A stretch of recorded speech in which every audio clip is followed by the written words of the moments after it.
Thanks for joining me today. In this video, I'm going to try and clear up a common misconception about what we call a key when we're talking about a blues. Now, there is an official definition of a key, and that official definition is that the notes that we're working with all come from a specific major scale. For example, if we say we're in the key of G, right, we would have a conglomeration of notes that would, if written in order, would make the G major scale, which is G, A, B, C, D, E, F sharp, and G. And that would give us chords like G major, C major, and D major for the major chords, the 1, 4, and 5. A minor, B minor, and E minor for the 2, 3, and 6. Okay, and F sharp diminished for the 7, which doesn't really come up. And I played minor 7 flat 5 anyway. That's more common. That has nothing to do with the blues. Okay? When we say we're playing a blues in the key of A, the first chord is an A7. You might be playing that, for example, or you might be strumming, the chord. It doesn't matter. You could even be playing a riff.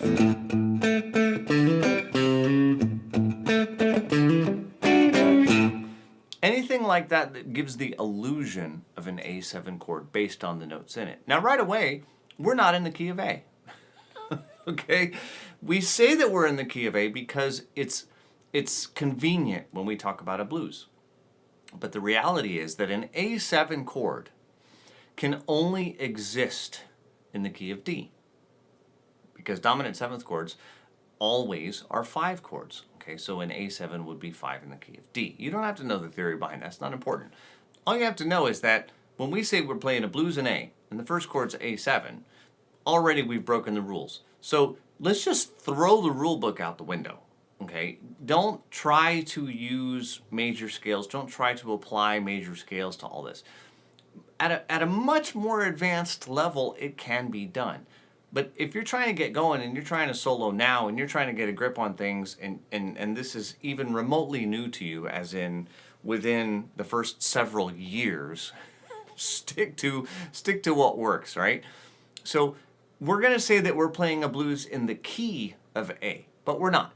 Okay, really, the A is sort of our tonal center, or our anchor. Because when we solo, right, we have what we call the 1 chord, which is the A7. Now, the 4 chord actually is D, and the way we find that is using the A major scale, A, B, C, D. And the 5 chord is E, which is, again, we find using the A major scale, 1, 2, 3, 4, 5. Okay, but that is it. A D7 chord, which is our 4 chord, that can't be. A D7 is a 7th chord. Again, it's a 5 chord. It would have to be a 5 chord in the key of G. And E7 is, in fact, a 5 chord in the key of A, but not an A7. E7 and A7 don't go together. You can't have 2 7th chords. So we have these 3 chords that we need to solo over.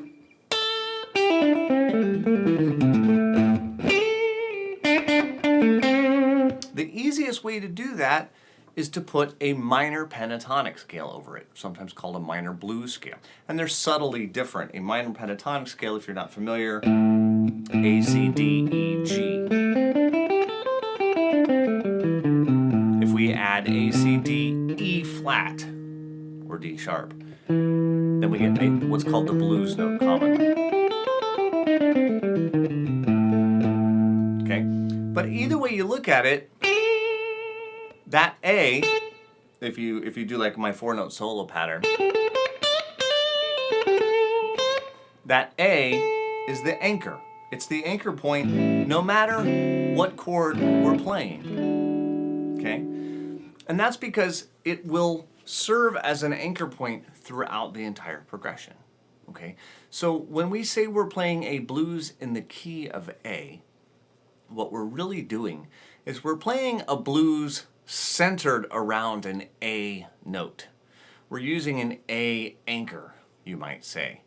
Sure, we're going to say that it's in the key of A, we're bending the rules a little bit. We're bending the terms a little bit. We'll say that we're gonna, play the one chord, which is an A7. Again, we're bending the rules a little bit. An A7 can't be a one chord.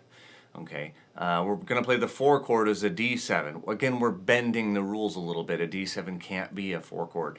But it's so convenient. If we had to actually use the proper names for all of this stuff, and when I say proper, I mean based in 16th and 17th century music history and music theory, the proper names for all this stuff, it would be really, really tedious, and it doesn't suit what we do when we play the blues. Okay, so no matter what, when we say we have a blues in G, okay, or blues in the key of G, then our first chord is going to be G7, our one chord, and we're going to play the G